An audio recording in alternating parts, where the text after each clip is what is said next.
Go. Good evening, Internet. Good evening, fellow patrons of the interwebs. The interwebs. We love the interwebs. We love surfing in a good way. Surfing and just hanging out. Hey, it's Scuba and The Ry, your weekly dose of entertainment, movies, trivia, games, life. Dialogue of the interludes. Yeah, conversational. Just pull up a chair, hang out at the table with us. The minstrels playing for mead. Yes, it's warm this week, isn't it? Yeah, I mean, today was wild. 70 degrees, or for our international peeps. Yeah, it is not the typical weather you would expect in December, at least in this vicinity. But I'm not going to argue. For our international peeps, it's 7 degrees Celsius today. Yes, should be less here, but I'm not going to argue. I appreciate it. Well, we're doing another training class at work, right? And one of the guys who's one of the instructors, as part of, because when you get done with a monologue or a section, you like to do questions, comments, concerns. Well, he throws in questions, comments, concerns, Farmer's Almanac predictions, and whatnot. And after 2 weeks of listening to him do this, I was like, all right, buddy, I got you, Juice. I went to Farmer's Almanac. I pulled up the winter forecast for 2022, 2023, and sent it to him. And ironically, that forecast is saying that it'll be a tale of two winters, as they call it. Half of the country is going to have a very mild winter. The other half is going to have like winter. Yeah. And ironically, the dividing line per the Farmer's Almanac is the Rocky Mountains here in the States, which is funny because the Farmer's Almanac was like originally created in like 1790. Yeah, very, very back in the day. And oddly enough, some of their predictions seem fairly, on the nose, if not a little spooky.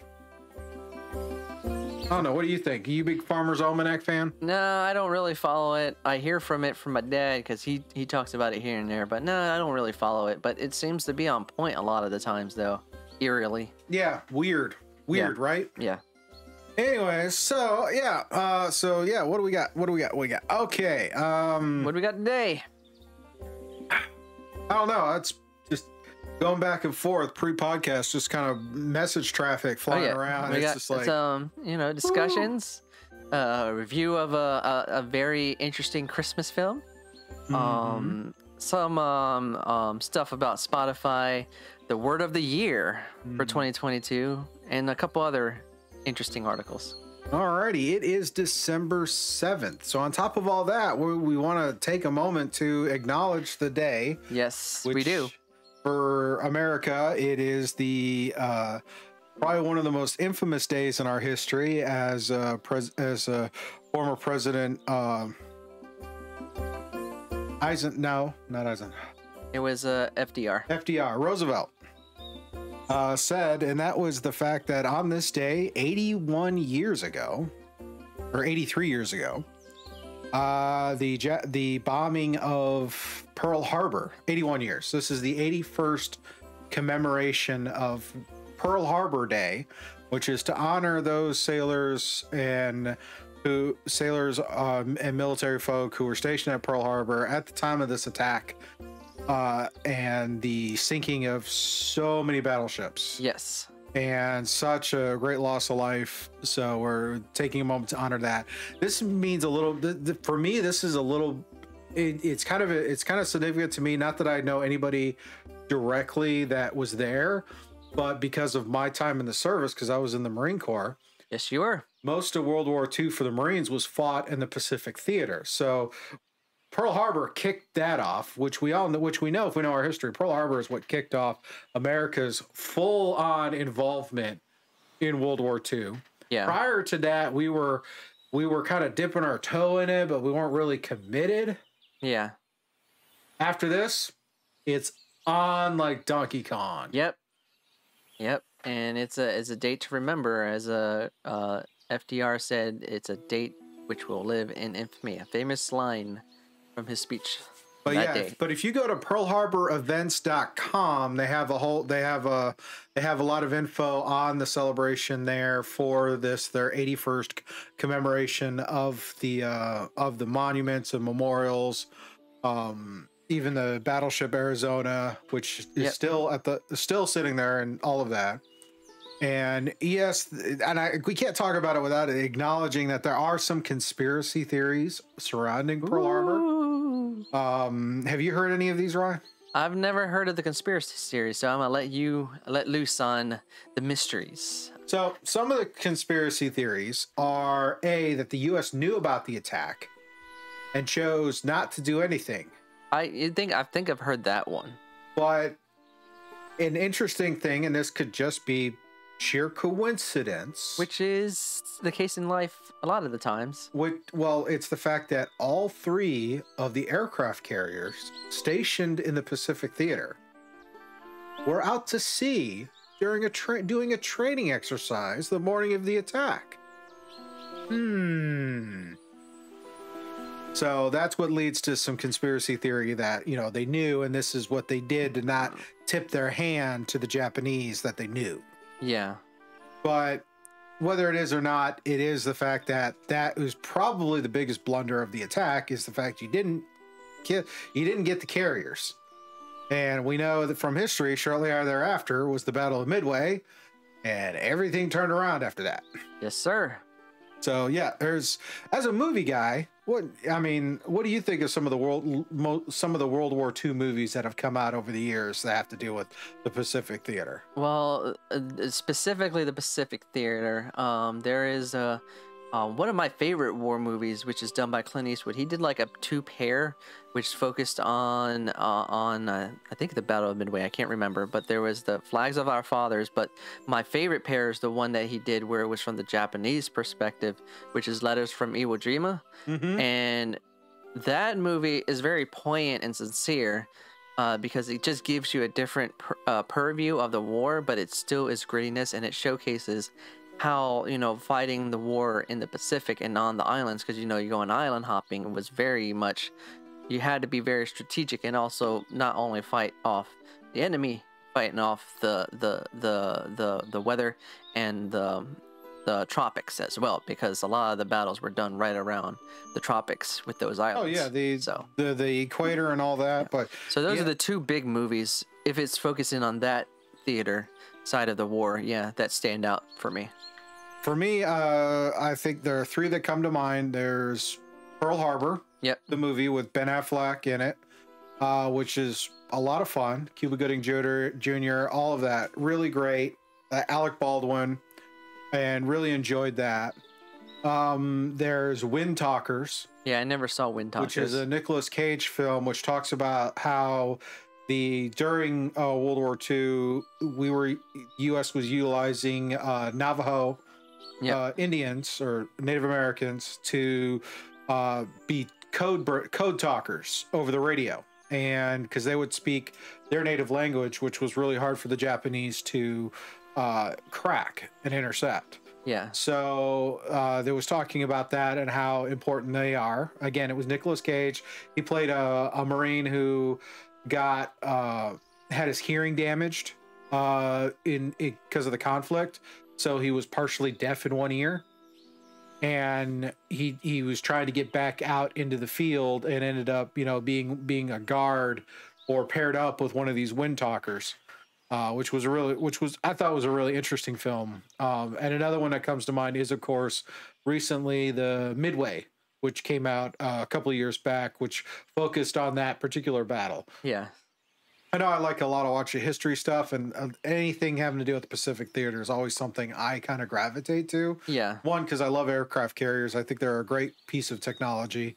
And two, just the overall scope and scale of that versus the European theater, which was predominantly on the ground and whatnot. Once you got through D-Day, it was all pretty much ground warfare, which has interesting moments. Don't get me wrong, but the Pacific Theater and the island hopping and how much that is, but and then you have the different history. I think there's even a HBO series called The Pacific. Yep, you're which correct. is very much if you've watched Band of Brothers by Steven Spielberg, which focuses on the European theater and the army. Yeah. Pacific focuses on the Marines and the Pacific theater, but it's a similar kind of show format. Yeah. It's a very that I was going to bring that up too, because the Pacific was a very good miniseries that focuses on that side of the battle. So I would recommend that to anybody who hasn't watched it yet. Yeah, I think you can find it on Amazon Prime right now or HBO Max.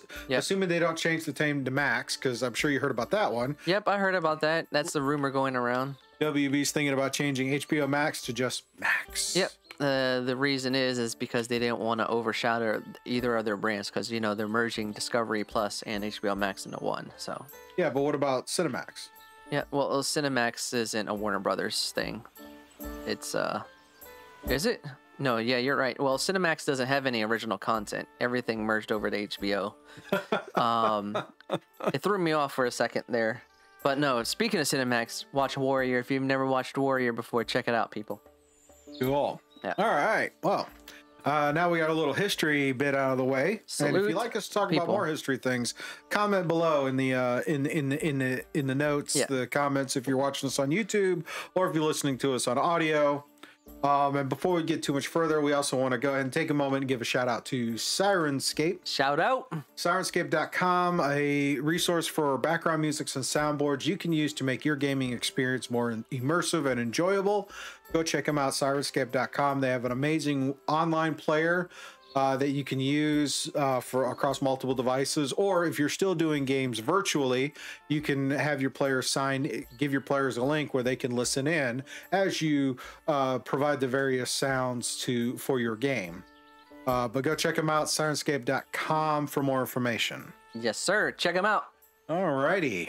I don't have a whole lot in what I've been up to. I'll be honest. I mean, it's been kind of bland, mostly work related stuff, getting ready for some trainings and getting ready for the end of year and season. Yep. I think I was upsetting a few people because I'm already planning stuff for like May, June, and here we are in December, which I think is a good sign that I've matured the department to a point I don't have to worry about 6 weeks from now or 3 weeks from now. No. I can worry about 6 months from now. That's how it should be. You need to be planning ahead. It's no different, in most jobs, you have your game plan today, but you need to be ready for tomorrow. So yeah, and it means you've got a good. For me, I feel it means I have a good crew. We have a good understanding, and the projects are moving forward. So we're just taking it as we go. But that's predominantly what I've been up to. I don't think I haven't really gone anywhere or done anything. Nope, not since the last time. You've just been here. Yeah, just doing here. Stuff. You, on the other hand, looks like you've been globetrotting a little bit. Not globetrotting. Well, not really, but more like trotting around the same city. But which holiday parade did you watch? Well, the holiday parade I watched over the weekends, the one in Virginia Beach, which had the holiday parade down at the ocean front. So they went from they did the parade. It goes from 17th to 19th Street. And, you have all the floats and the different dancers and the different things and sponsors. And, it was fun and exciting. Got some pictures. Didn't turn out because my Nikon doesn't really work at night. And mostly I'm not good at night shots. But that's okay. It was fun watching while it was. Other than that, majority of the weekend was taken up of working on my final paper, which is the rough draft. I just need to edit it and submit it. And then I'm done for the semester. Nice. Done, finito. And I know why. I just remembered why I didn't do a whole lot this weekend. What did you do? It's because we celebrated my daughter's birthday. She's turned 14. Yeah. So she wanted to have a holiday party or birthday party. It turned out to be basically an ice cream social. That and we were cleaning up and getting Christmas decorations squared away. Oh yeah. So that was a good chunk of it. But and then went out and had dinner with some friends on Sunday, and that was a tale and a half, but not one I can tell here. It's all right. You got to stay kosher when you need to be. Yeah, sometimes you just get around a group of people and you never know what happens. Shenanigans never ensue. Know what you're gonna do. But yeah, that was. I mean, you know, pretty quiet. It's December. Things are going to get crazy. I think this weekend I am doing the Balahack Airsoft event Revelation 12, 13, 12. One of those things. 12. It's a big RP event at the airsoft field. It should be a lot of fun. Gonna be out there kind of greeting and doing parking and hanging out. I might even go crash the airwaves for the Wasteland Radio. You should. I've been talking to the guy who does it and be like, hey, you know, can we like hook up? Maybe I'll even, you know, do some camera work out on the field. There you go. So we'll see how that goes. I'll tell you more about that next week. Yeah. But do you got anything else? Nothing else is going on other than just heading into the end of the year, which means that, you know, going to be blazing through a lot of films, you know, warranting any surprise. I have a good idea of what my top 10 list is going to be, but we can leave that for another day. Yeah, we'll do our end of year in a couple of weeks. There's only a handful left of films that are actually dropping before the end of the year, so we'll see if they actually fall in that 10. Well, speaking of films, let's go and talk about the movie you watched last week. Yeah, so some gratuitous action by a Santa Claus. Santa Claus. Yes, sir. All right, this week we are talking about Violent Night. This is the latest film with Dave Harbour.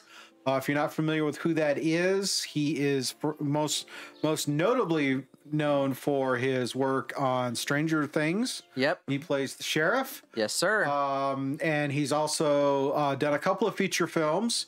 Probably the more successful of the two previous was Black Widow. Yep, he was Red Guardian. And he did make an attempt at playing Hellboy.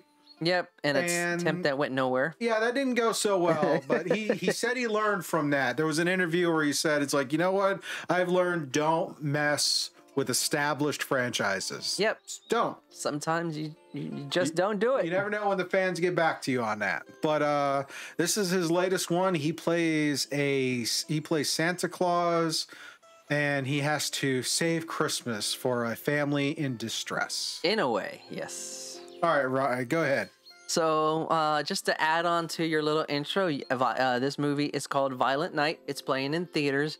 It's a small little holiday film, put that in quotes, that focuses on Santa Claus, and he's doing his annual traditions and, you know, delivering gifts. But, you know, what's going on with him is that he's starting to get a little bit cynical from the holidays, and just because of humanity itself and not really caring as much and only wanting certain things for gifts. So he's kind of becomes cynical, and he feels like this might be the last Christmas that he's going to deliver his gifts.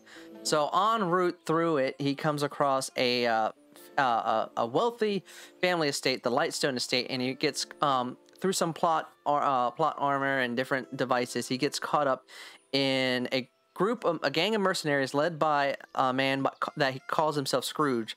That's just emphasis on the holidays, but also all the other mercenaries have code names that tie into the Christmas holidays. I'm not going to say it. If you go see it, it's kind of funny. But Scrooge is played by John Leguizamo, famous name. Seen him in a minute. Yep, he's in a lot of films. You can look up his IMDb later.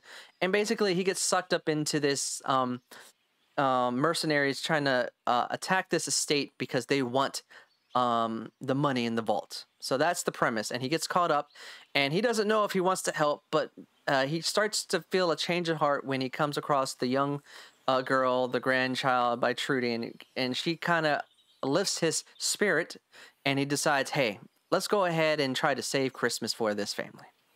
You talking about Santa or John Leguizamo? Santa. Okay. Santa is like, he decides, okay, I'm gonna go and find a way and stop these bad guys and save Christmas for Trudy and her family. It sounds like a peachy cream kind of little holiday film, but take holiday, put the body in the oven, add a little bit of blood, and watch it go splat all over the wall. So this movie is as emphasis as the title itself. It is a very violent night. Let me put an emphasis on it. A very very violent night because what happens is you have the general setup of the characters and you have the general idea where it's playing with the holiday themes and the genre with the family and being Christmas and Santa Claus.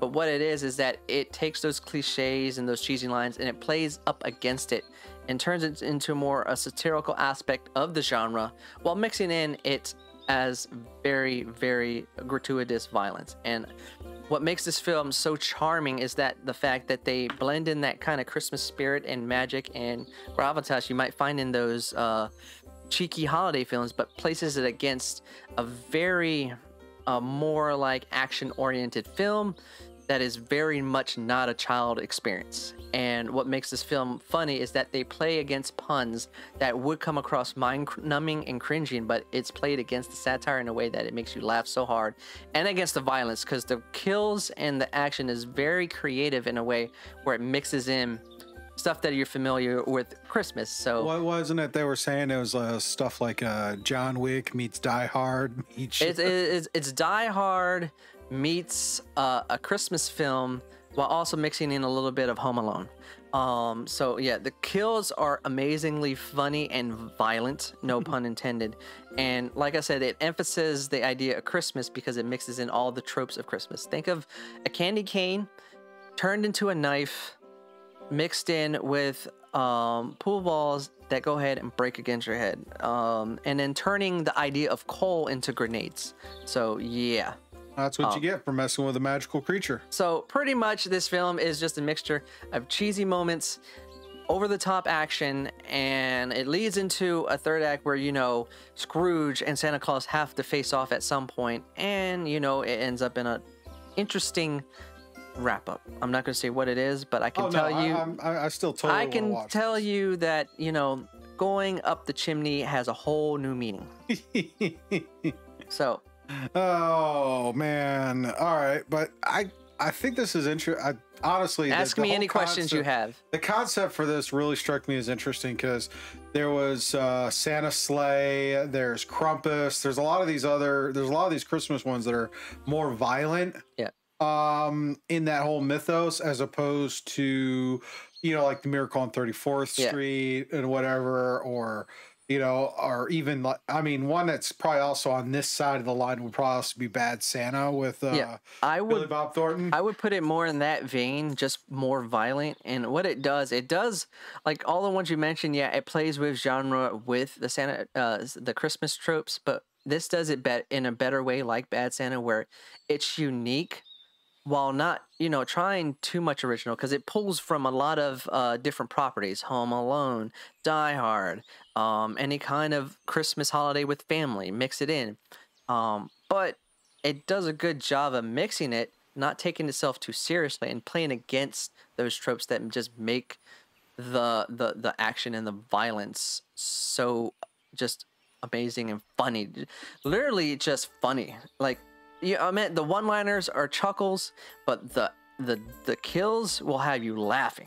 So you go ooh, and then laughing at the same time. But all right, so we got a new holiday classic. This is a holiday classic.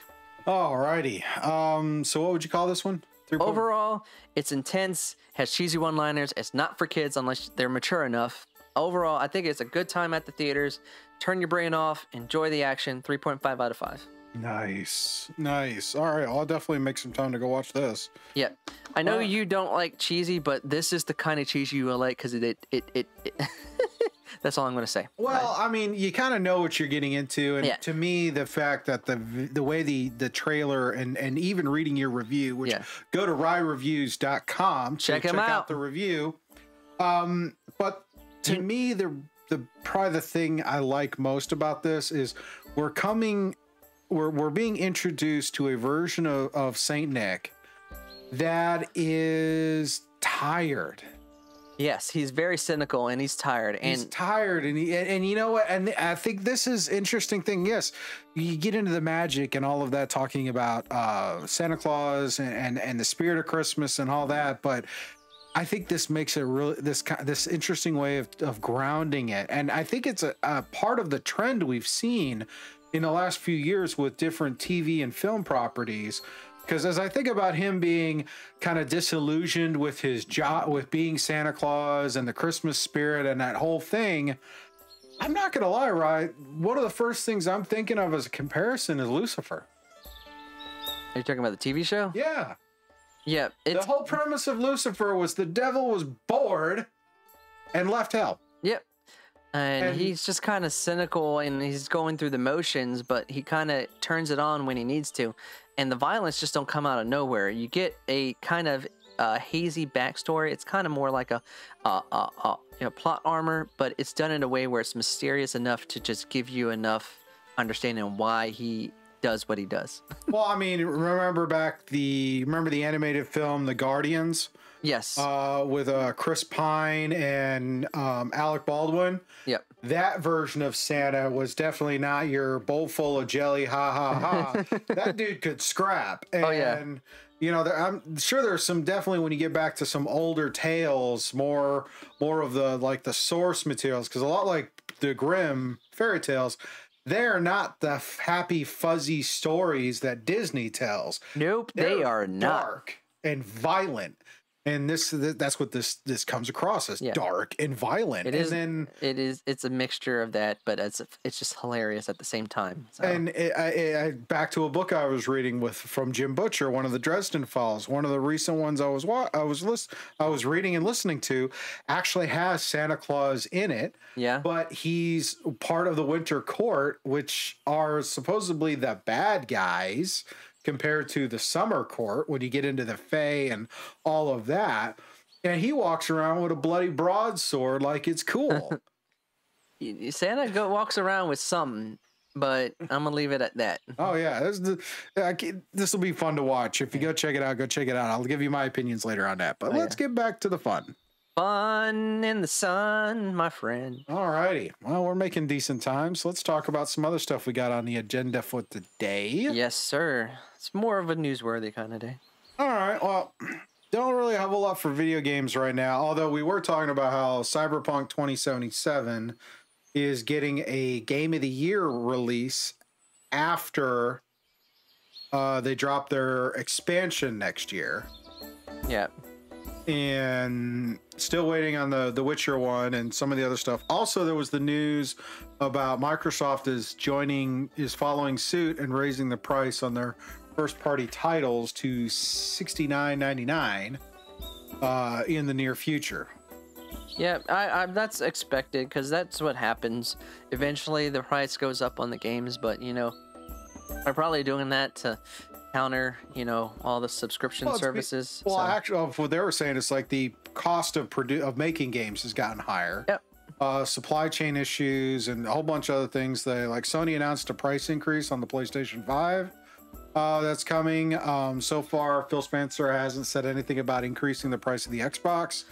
But then also looking into if they increase the subscription cost, I can understand that. Yeah. I mean, I personally would be happy if Microsoft actually did an annual plan instead of their month-to-month.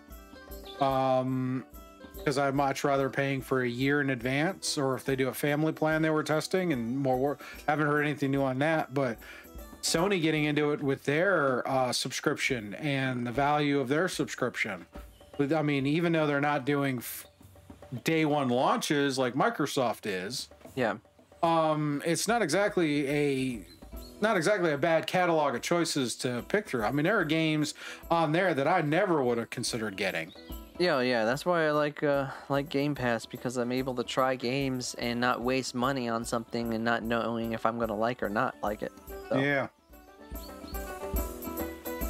But that's how it rolls. That's how we roll. It is what it is. Alrighty, let's you got something here for Spotify. Now I know you're a big Spotify person. Yes, I listen to Spotify every day. So apparently Spotify's released their annual most listened to list. Yep. So at the end of every year, Spotify does this thing called the unveil. It's called the wrap up. So, depending on year, insert year date, wrap up. And what they do is that with the wrap up campaign, they go and they put out, the top listenings at the same time. They also put out your top listenings throughout the year. So that's kind of cool because they curate certain lists on your Spotify list. So you have like a 2022 rock mix, R&B mix, or whatever you've been listening to, and they mix it in. And then they also have a top 2022 playlist that you can listen to all the songs that that you listen throughout the year. And what's cool is that they create like these kind of like things where it shares out your top artists, top songs, and whatnot. So I gave a picture of that so you can take a look at it. But in the article from Variety, what they did is like they do the overall through the world, and they give you who's been the top leading songs, albums, and podcasts through the year.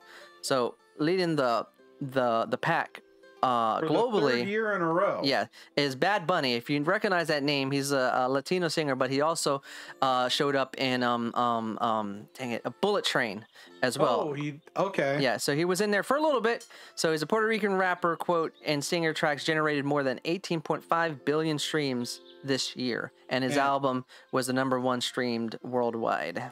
And to round out the top 5, we have Taylor Swift in the #2 spot, Drake in the #3, The Weeknd, Yep. and BTS. Yep. Who's BTS? BTS is a Korean boy band. And what it is, it makes sense because K-pop is very, very popular international. Gotta thank Psy for that. Yep. So, and then they also gave a stream the songs globally, albums, and most viral artists globally. This is funny because like we have the most streamed artist globally, and then the most viral artist. Yeah. And Taylor Swift runs that one. Well, it would make sense, especially when her concert tickets crashed the website. So yeah. But yeah, it's cool. And then we have like the U.S. top list, and Taylor Swift is #2 there as well. Yeah, yeah. Taylor Swift's pretty popular, my friend. Well, considering how she did at the music awards, where she pretty much swept it, not being #1 on these lists is, I doubt, hurting her very much. So yeah, it gives you a good idea, but it's cool because one of the things that they did this year is that they always try to introduce something new. And this year, for your wrap up, when you go through your things, they did something called music personality. So based on your listening habits, they assigned a different kind of person you are. And for me, based on my music listening stuff I did, they considered me an adventurer because I jumped through many different genres and stuff. But yeah, I'm looking at this image you got here. Your top artist, Kendrick Lamar. Yep. Top song, The Middle. Yep. Your 44,000 minutes listened. Yes, I listen to Spotify a lot. Yeah. And your top genre is pop punk. Yeah, pop punk is near and dear to my heart.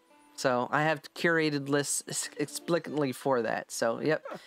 It's kind of interesting. It's like when you look at my top 5, 2 through 5 is a mixture of, pop punk emo bands. And then #1 is Kendrick Lamar. Completely opposite from the other list, from the 4. Don't hate the player, hit the game. Yep. But yeah, well, you can attest that he did drop his new album this year, and I did listen to it almost like a month straight. So. I'm sorry, I haven't listened to a lot of modern music. Yeah. I just don't anymore. Yeah. I'll do soundtracks. I'll do ambient music, that kind of thing. I honestly, ever since the early 2000s, or since I got out of the military, I really haven't, because my listening and then discovering podcasts. Yeah. And all of that, it's like I will listen to podcasts more before I listen to music. Now, I do have a few songs that I like to listen to, which ironically are all late 90s, early 2000s is the era of music I listen to. Yep. Every so often something modern, but I don't listen to the radio that much to hear modern music. Yep, I don't really listen to the radio. I only know what's new when I open up my Spotify and I look here. But if you look at my list, you can't see my laptop here, but I know Scuba can. You can see most of the stuff is like 90s, pop punk, rock anthems, and whatnot. So I got a lot of random stuff. I haven't listened to Silverchair in a while. Anthem for the year 2000. Yep. So, but it's kind of cool too, because even the artists on their page, they'll share out and see how many people have listened to them. So it's kind of cool what it does. For 44,000 minutes, I don't even know how many hours and days that is. I never did the conversion, but it's a lot. Just trust me. Oh yeah, it's a lot. So, speaking of wrap ups. Yeah, go ahead and move on to the next one. All right, pull up the calculator. I'm gonna do some math. Yeah, so at the end of the year, there's always a word of the year that Oxford Dictionary picks out. So, it's a word that is being used a lot and whatnot. So the word of the year for 2022, as reported through CNN, is not stan, not dancing, not even sugar babies. The word of the year is goblin mode, as per the Oxford Dictionary. Oh, here you go, Ry. I just did the math. What's the math? Math is you had 44,746 minutes listened. Yeah. That translates to roughly 31 days straight. So that's a month's worth of listening of music. 24 hours a day for 31 days. Yeah. And some change. Yeah. So I would say a little over 31 days. That's all you did. Yeah. 24/7. Yeah. 31 days. Yeah, spread that over a year. Yeah. Yeah. So yeah, that's a good so that means I spend 1/12 of my year listening to music. When you take it back to hours, yeah. It's 745.76 hours. It's a lot of hours. Yeah. It is. You did a lot of driving. Yeah. Well, I do a lot of driving, so, got the music playing in there. All right, so what's this word of the day for the Oxford Dictionary? All right, so just a rewind. Whoop. So every year, the Oxford Dictionary puts out a word of the year. So the word of the year is goblin mode for 2022. So as per the article on CNN, is a quote, according to Oxford University Press, the slang term refers to a type of behavior which unapologetically self-indulgent, lazy, sloven, or greedy, typically in a way that rejects social norms or expectations. So, yep, that is the word of the year, as they said it's been used a lot on social media and being referenced to a lot of different things. Apparently, it was first used in 2009 and went viral on social media earlier this year. Yep. The shot to prominence after a fake headline claimed that the rapper formerly known as Kanye West and Julia Fox broke up after she went goblin mode. Yep. The term then rose in popularity over the months following the COVID lockdown restrictions eased in many countries, where people ventured out of their homes more regularly. Seemingly, it captured the prevailing mood of individuals who rejected the idea of returning to normal life. And rebelled against the increasingly unattainable aesthetic standards and unsustainable lifestyles exhibited on social media. So basically, this is, I don't want to go out and socialize. I want to be an introvert, and I'm just going to hang out at home. Yeah, so you're going in goblin mode, which makes sense because goblins hang out in caves if you ever play fantasy games. But that's cool. In that case, you need to go watch the anime. Is it wrong to pick up girls in a dungeon? Yep. I like that anime, except for I am mad because the latest season is on a streaming service that I'm not going to pay for, so I'm going to have to find another way to... Which one are they on? 5? No, 6, 4? they're on season 5. Okay, because I've seen 1. They go 1 through 4. 2 is on Peacock, 3 is on Hulu, and I didn't know what was after that. I know some of them are on Crunchyroll, but they're on because of the studio that does it, they are tied to another streaming service called HDive, and I just don't want to. I might just do a trial just so I can binge watch it. Might have time for that, but hey, I do like that anime. Wow. According to The Guardian, goblin mode is like when you wake up at 2 a.m., shuffle into the kitchen wearing nothing but a big, long t-shirt, and make a weird snack like melted cheese on saltines. Yep. So, I've never done that before, but somebody has, if it's been described that astutely. Yes, sir. I have another word for that. It's called insomnia. Yeah. Alrighty, moving on. Yeah, goblin mode sounds more fun. Speaking of goblins, let's talk about rabbits. Rabbits, yes, sir. So Oswald the Lucky Rabbit gets his first Disney animated short in decades. Yep. So, long story short, before Mickey Mouse, the people behind Disney, the originators, created a character that goes by the name of Oswald the Lucky Rabbit. So he was created in 1927. Totally see where they got Mickey from by looking at this guy. Now, I'm going to ask you, Ry. Yes, sir. Before reading this story and learning how old Oswald is, when did you first become aware of Oswald's existence? I am vaguely familiar with him because I know that I would see him in different things, but not tied to Disney. That's because they sold him off to another studio.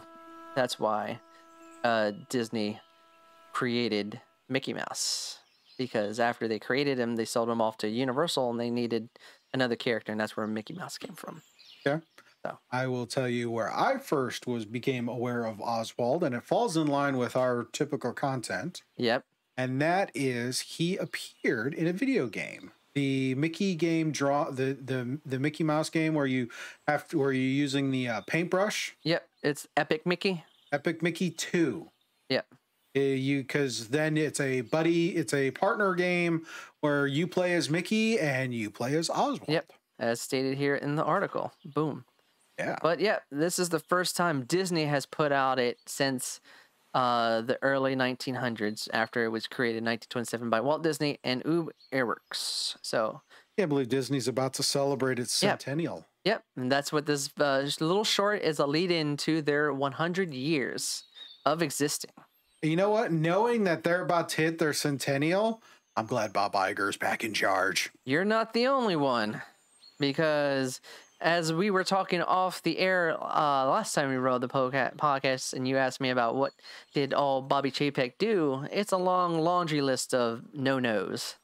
And probably a little bit of stuff on the side as well. So Oswald created in 1927, debuted in Trolley Troubles. Yes.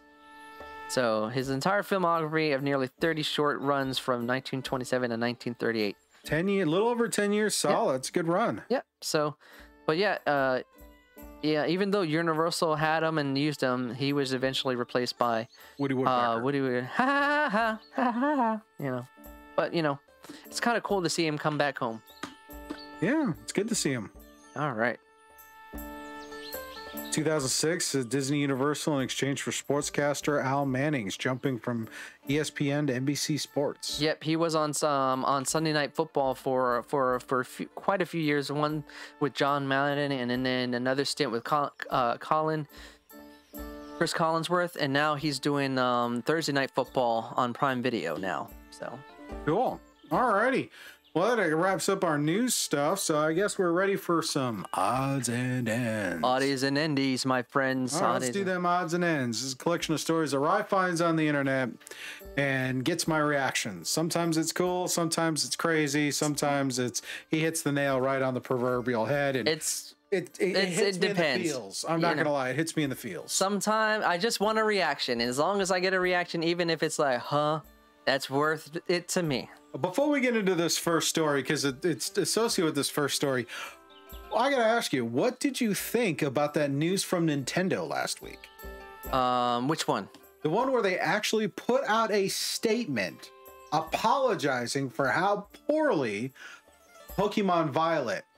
I say that it is a very amazing thing to do that, and especially on a property that is very fond by the video games and very much trusted by those gamers, because it sold over 10 million copies. So if you have that much devotion, you should acknowledge that you fessed up. And they did send out a patch recently, hopefully to fix it. But I applaud Nintendo doing that, because a lot of studios won't do that. And well, Nintendo's not known for actually making any kind of public statement about any of their games and hardware not functioning as intended at launch. Yeah, but I think it's just because Pokemon's such a large and endearing property, they have to, because that fan base would lean one way or the other if it didn't get noted. Speaking of Pokemon Violet and Scarlet, speaking of how large that franchise and that property is, our first one is talking about the 1,000th Pokemon.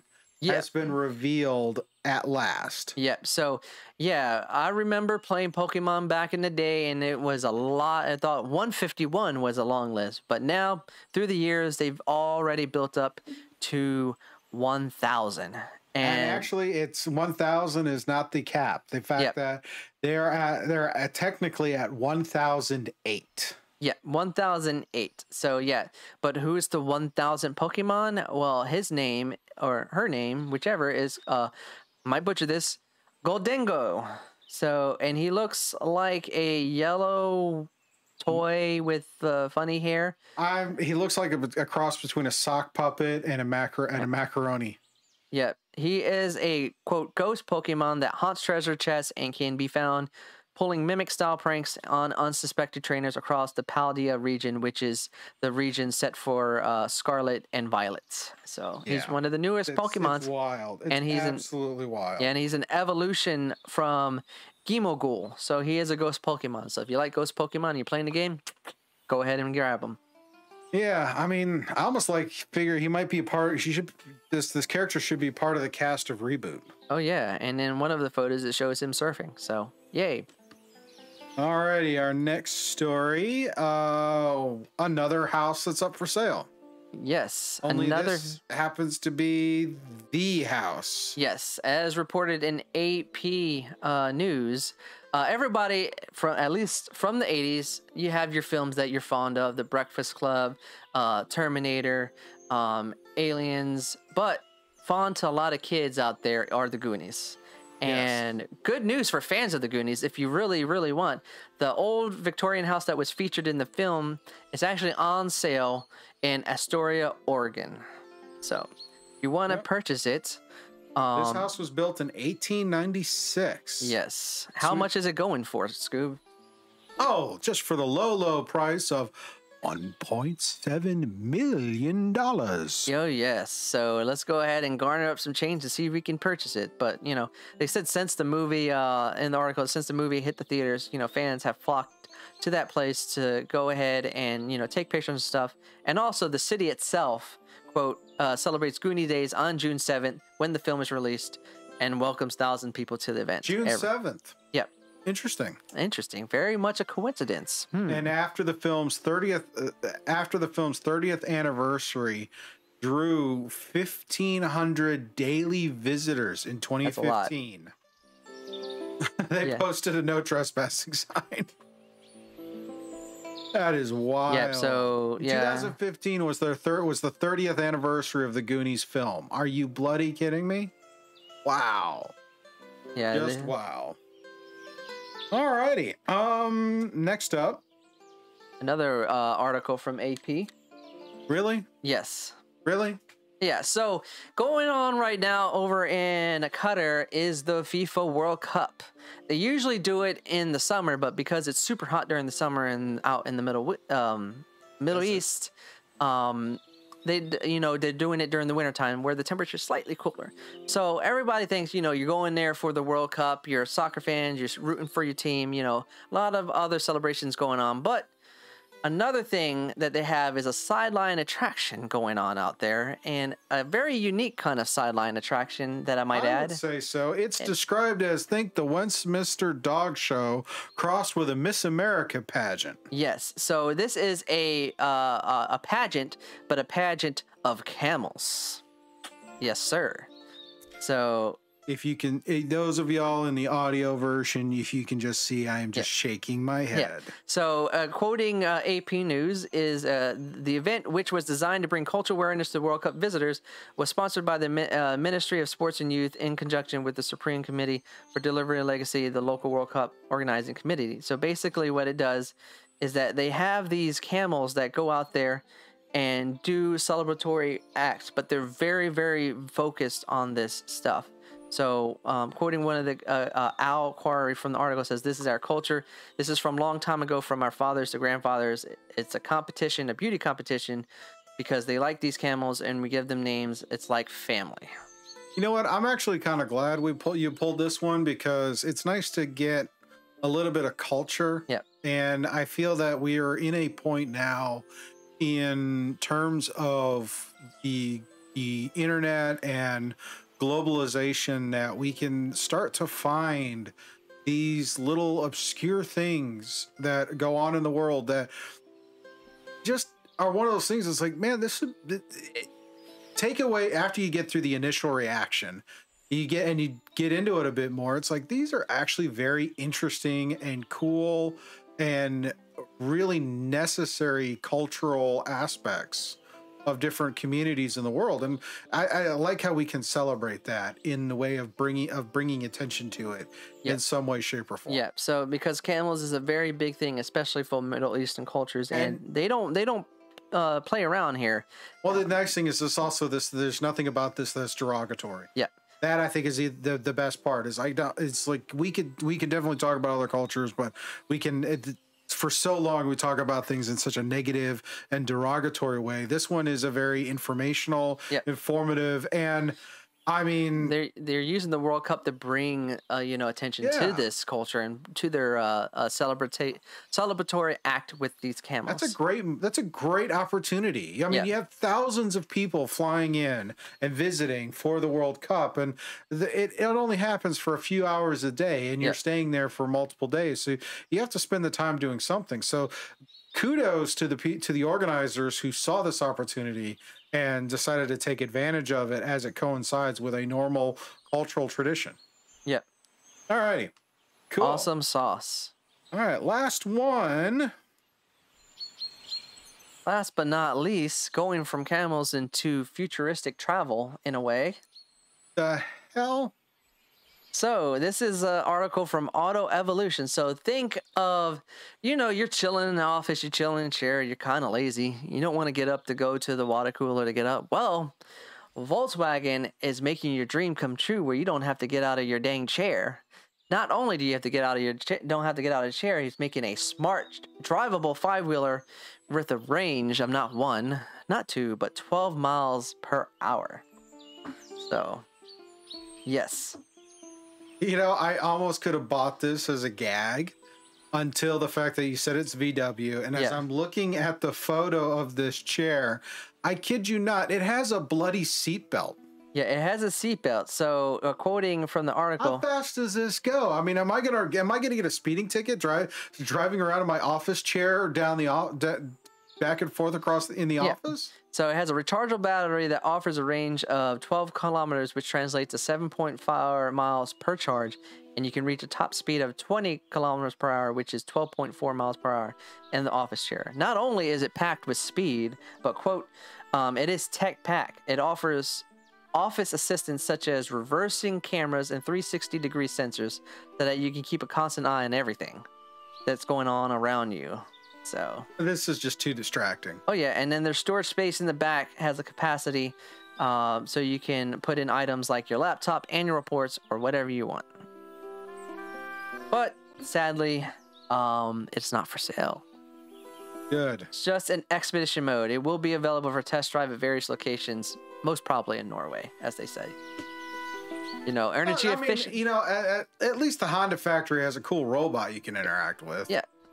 But just thinking about that, you have an office chair and you don't need to get up. You can just drive around like you're at the Indy 500. So, that's ironic too, because yesterday I was doing I call it the office chair chop shop. Office chair chop shop. What are you chopping down over there? Well, we have a few office chairs. We have a few geeks in the house. A lot of us spend our time on the computers. And so we have a few office chairs in the house, and a couple of the office chairs, the main support cylinder had gone bad. So I had to I bought replacement cylinders. Yeah. And it's like, so I've got these two chairs, and one of them, the back was damaged and the arms were installed incorrectly. Of course. And it was never fixed. Of course. And then I have another chair where the back is fine, but the seat is done after 6 years. Okay. And then another chair, which, isn't too bad. It's kind of comfy, but it's kind of an extra. Yeah. So I tore all the chairs apart, replaced the cylinders, mixed and matched the good pieces off of the two chairs that are the same model.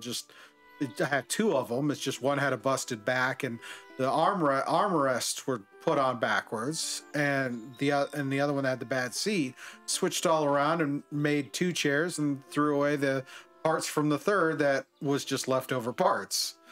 But it's like it's an office chair. And I was talking with my mother because she spends a lot of time in office chairs and gaming, and it's like we have a gaming chair that my wife uses, and unfortunately, it's not quite big enough to support for me or my mom. Yeah. But it works out great for my wife. But it's like talking about how it's like we could get really good quality gaming chairs, but we're going to spend like $2,000-$3,000, and all that is just going to be leather, maybe a little embroidery, some good ergonomics.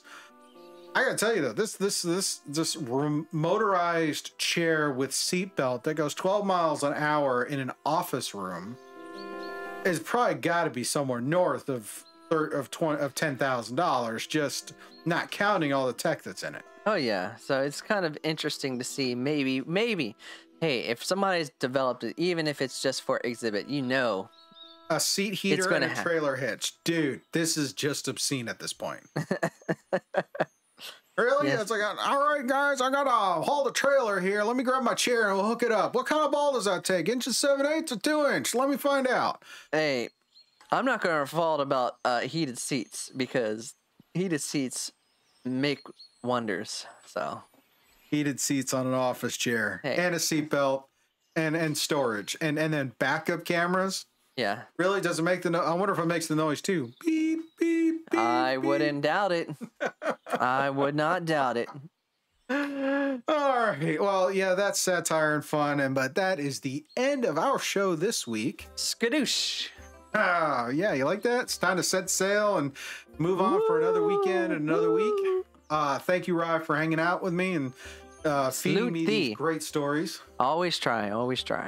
Thank you for watching and listening and all those things. If you're new here, please hit the subscribe on YouTube or hit the subscribe on whichever podcast medium you're listening to this. And feel free to share it out with your friends and family. Hope they enjoy the casual, laid-back conversation flow that we have. Thank you again to Sirenscape for all the background music, soundboards, and yeah. Happy holidays, and we will see you all next week. Peace.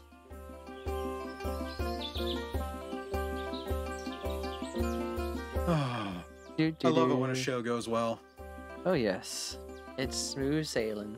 And now I got a cat sleeping on my arm. Yes, that's how you end the show. Yep. Cat's fun.